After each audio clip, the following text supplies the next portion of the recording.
Well, good morning, good afternoon, or good evening, wherever you are listening to this podcast or viewing this video. This is the first time that I've actually had to set up. I wish you could see how I have my cell phone set up so we could do Facebook Live along with Life is a Sacred Journey. But it is my honor to be the host of Life is a Sacred Journey, and I want to thank you for joining us again this morning. We are going to be coming to you every Friday morning at around 8 o'clock so that we can share with you things that we're learning as we're sheltering in place, particularly because many of our families that we serve here at Alzheimer Services of the East Bay are not able to come in. So some of the things that we're doing are putting together kits so that families can engage their loved one with activity. We're doing online virtual support groups, which is amazing. You know, Zoom is getting a lot of bad press, but it has been a lifesaver for us remaining in contact with our caregivers, our care partners.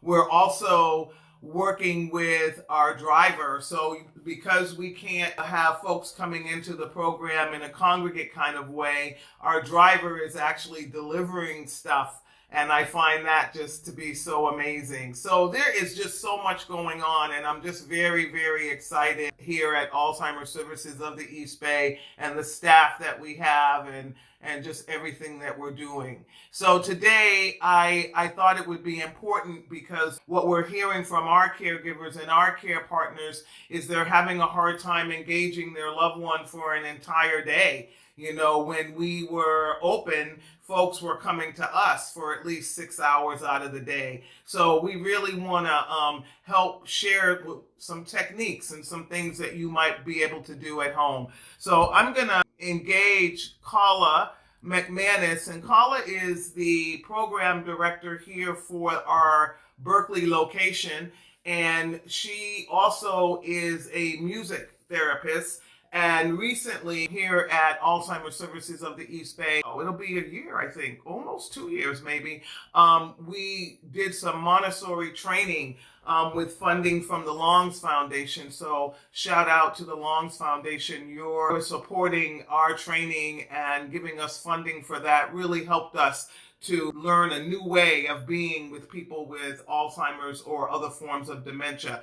So, Carla, I made your mic live, and I'm moving around people because I'm having a hard time with the camera thing because I usually do this incognito behind when I do my podcast. It's usually just my voice, but all right, we'll get through this. So, Carla, welcome to Life is a Sacred Journey, and I know you're sheltering in place there at home, and I want to thank you for coming on because I just thought it was so important after hearing our caregivers to give them some tips on how they can engage their loved one at home. So welcome to the virtual world of Blog Talk Radio. Yeah, no, it's really cool. I mean, it's good to have you engaged in this way. I want to make sure that we talk about at home right now. You have a loved one that normally would have been on their way to an adult daycare center or adult day healthcare, community-based service, and they're not. How important is it to have a routine? So routines are going to be extremely important right now, not only for our dementia, but for ourselves as well, because now we've lost all sense of our structure in the day, our routine. As we all know, that sleep is so important with people with dementia, and we've kind of upended that, thrown everybody for a loop, and they're trying to figure out how to go about their day. We're trying to figure out how to go about our day. I know here at my own house, I'm using scheduling as well. It's really beneficial. Something nice that's big and visual so that the person can see what's going on during the day. And I'm not saying that you need to schedule every 10, 15 minutes because that would just make us all even crazier trying to adhere to that. Mm-hmm. Everybody has a sense of what the day's going to look like. So we're going to get up, we're going to have breakfast every day, we're going to get cleaned up. A choice of things to do during the day is always helpful. Trying to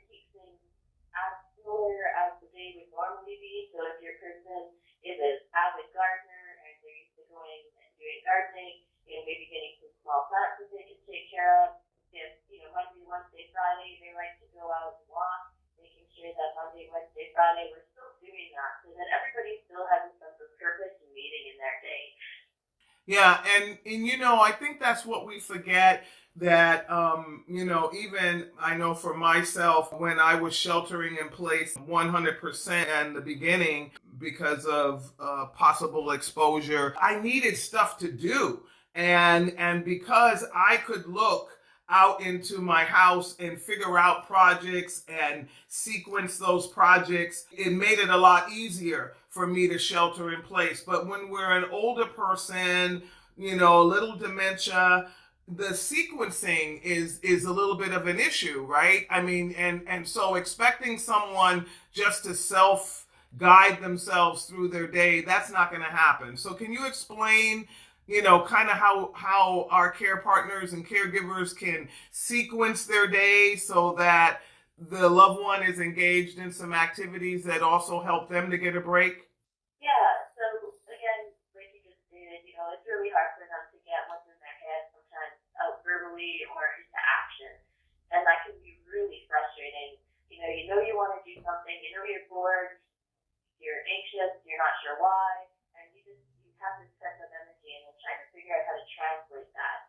So some of my suggestions to family members have been, setting out things this person can do around the house and changing them every so often. So, maybe after breakfast, you want to do the dishes, so, having something where they can maybe help work and put away the cutlery.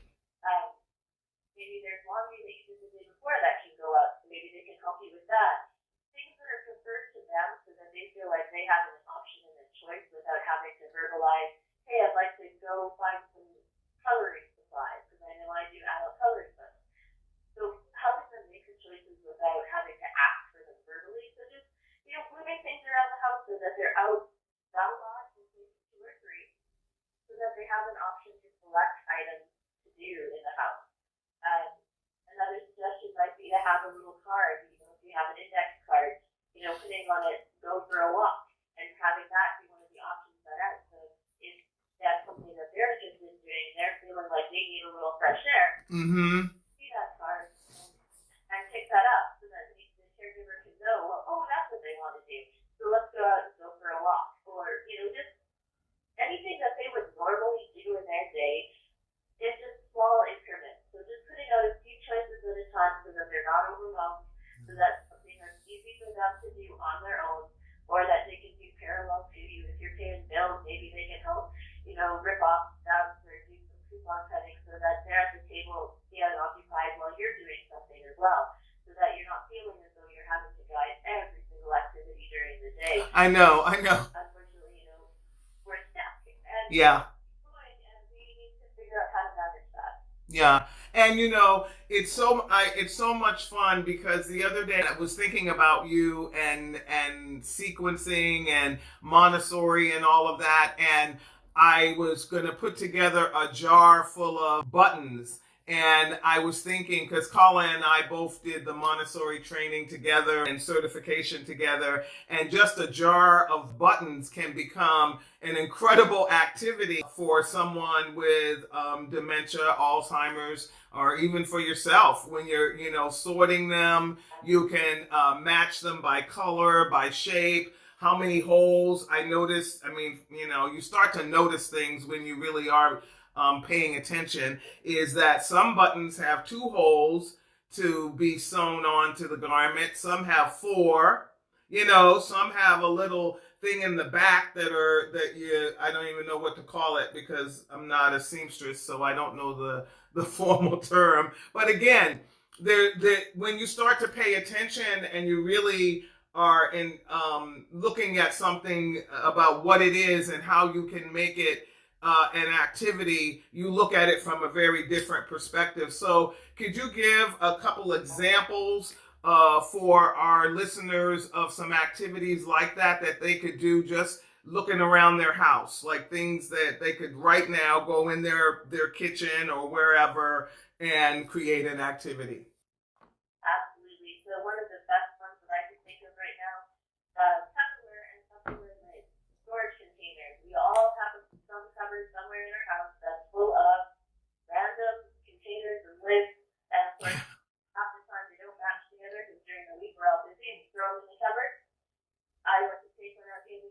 pulls out one container and has 5 different lids and then it's a bag.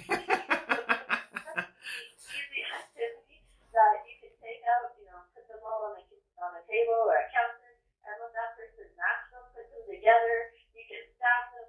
It's one of those things that it's an easy activity. It's actually helpful to you as a caregiver because then Yep. everything's just going back to normal. You're ready to go with all your meal containers for your week. So that's a really simple one. Another one that we all have to step for is cutlery sorting, like I mentioned earlier. We've got to do the dishes. We've got to do them more than we normally would.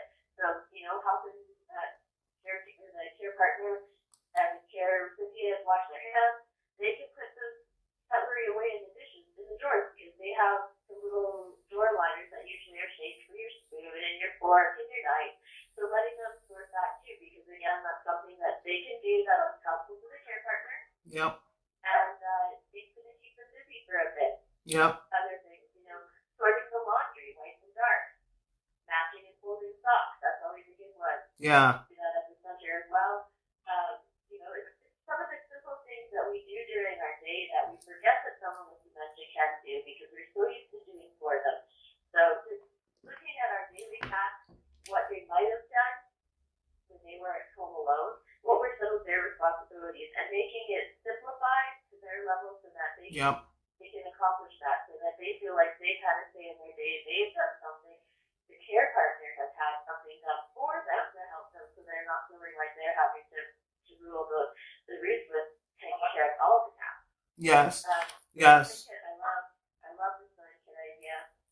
Anything with meal prep, so measuring or pouring is always great. So especially if you have little ones in the home and you're making snack bags for them to choose from, letting the person with dementia maybe scoop a couple of crackers into a Ziploc bag so that they can help in making snacks for the little ones or for the older ones, because I know we're all at home, so we're in our fridge and our pantries a lot. Right. So preparing things for the day. So think of it as just simple step-by-step activities that the person can do with little to no guidance.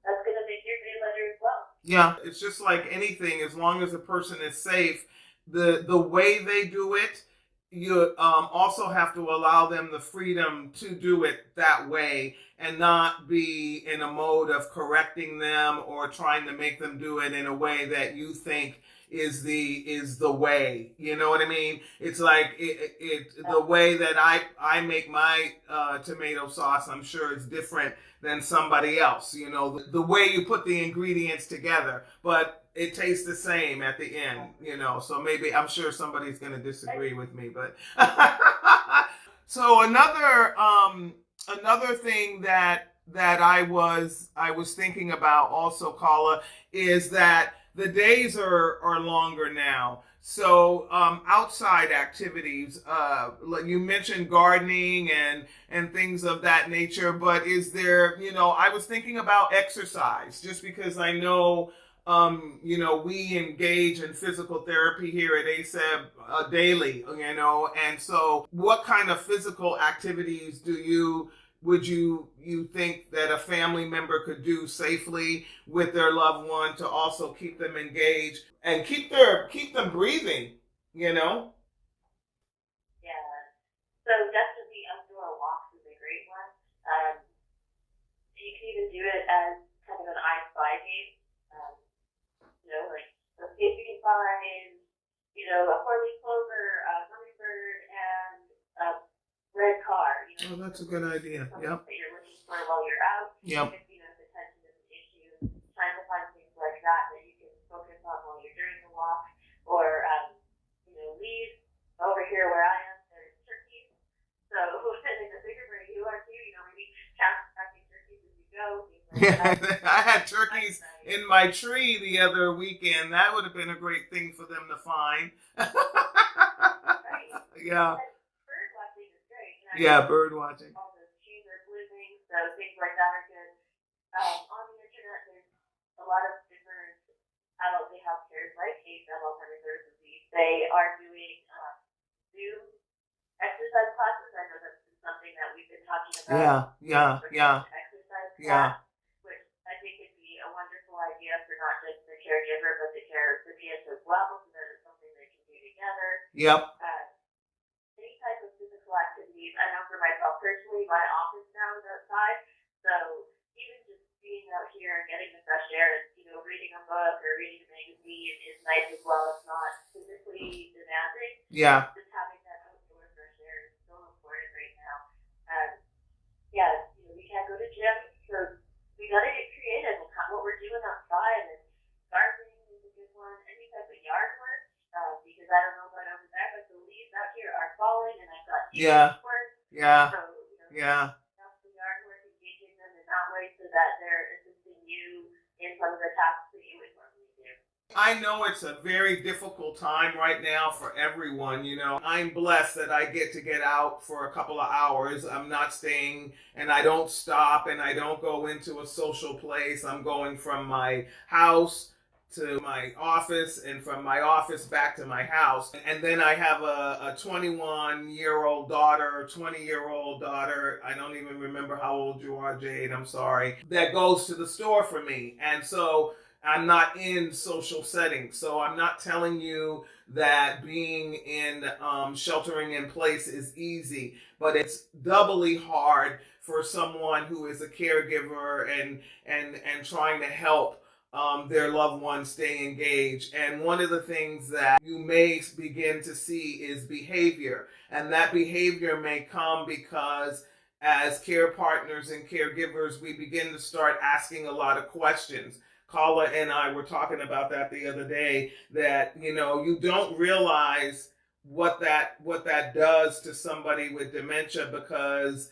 they're trying to process every question that you're asking them. And when it's almost like you're trying to drill down because you want to help, but in the drilling down, it's creating frustration and division and lack of communication between you and the person that you're caring for. So that's just a little communication technique. One of the things that we learned in Montessori is the less words, the better. That if you can navigate communicating with your loved one without a whole bunch of chatter, then that will help a lot in helping them remain calm. But before we run out of time, Carla, I want to talk about music. I'm a lover of music, and I think music is amazing, but it has to be the right kind of music for if we're talking about having Alzheimer's and dementia. So would you talk about that a little bit, about music? Absolutely. So music is, that's what I know. So musical memories are generally one of the last memories that people lose.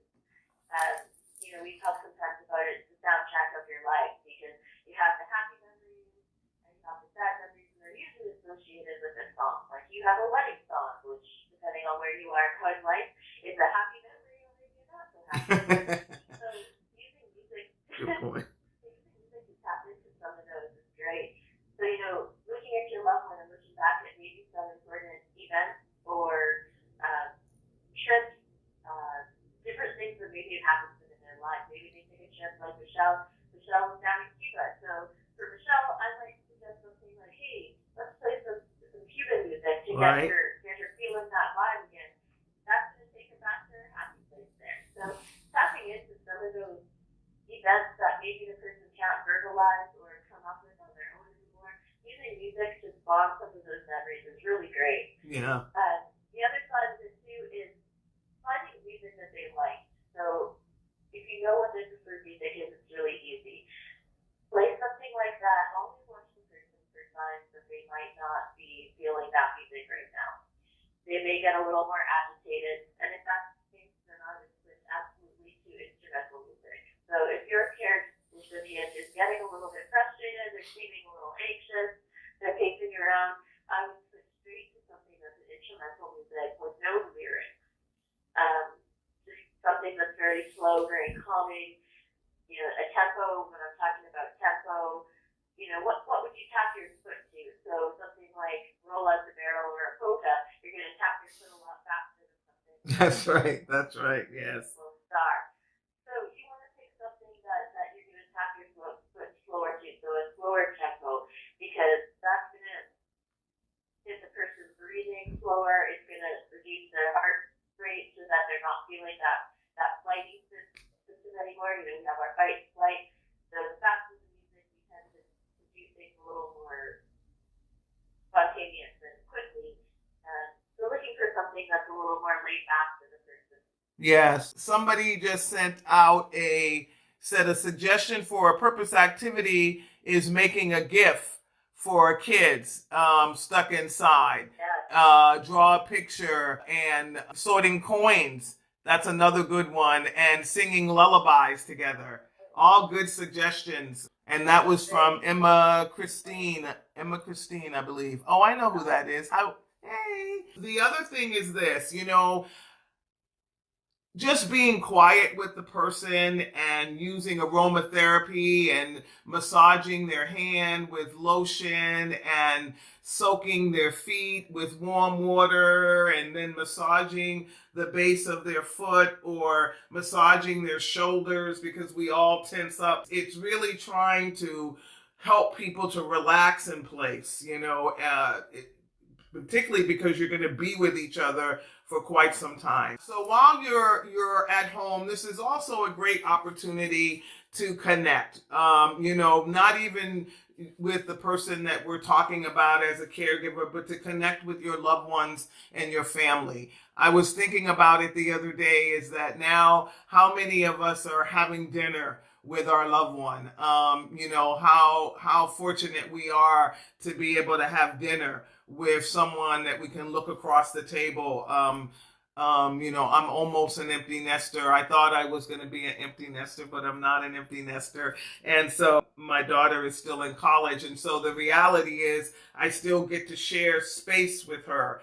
But for those of you that are out there by yourselves, and you may not be a caregiver or you may not be a care partner, but you're out there in the world by yourself, sheltering in place, the activities that we talked about can help you stay engaged. There's puzzle applications online. But if you're feeling lonely, if you're feeling anxiety and feeling depression, please do not sit in your house alone. Pick up the phone and call the depression hotline, the suicide hotline. That's going to be really important to help you get through this time.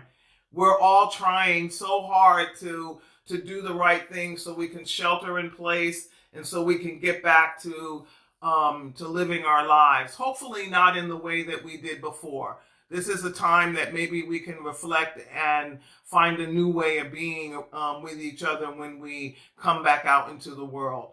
So Carla McManus, I want to thank you as program director here at ASEB. I have the honor of working with you as a colleague, and I hope that the ideas and thoughts that you shared with everyone today will be helpful for those that are sheltering in place. And I'm hoping that you're sheltering in place, okay? I am. Okay. All right. And for everybody out there, I want to thank you so much for supporting Life is a Sacred Journey, as we were a podcast for many, many years. And now you're supporting us again as we try to transition into this new format using new things. And I am so not good with technology, but but I want to thank Felicia, who is just doing such an excellent job producing the show and helping me to learn. So take care of yourself, and we'll see you next Friday at around 8 a.m. And if you have any questions or there's something that you would like us to do some research about or for you, please feel free to email me at Alzheimer Services of the East Bay. I'm easy to find. Take care, be blessed, and stay active. Okay, bye-bye.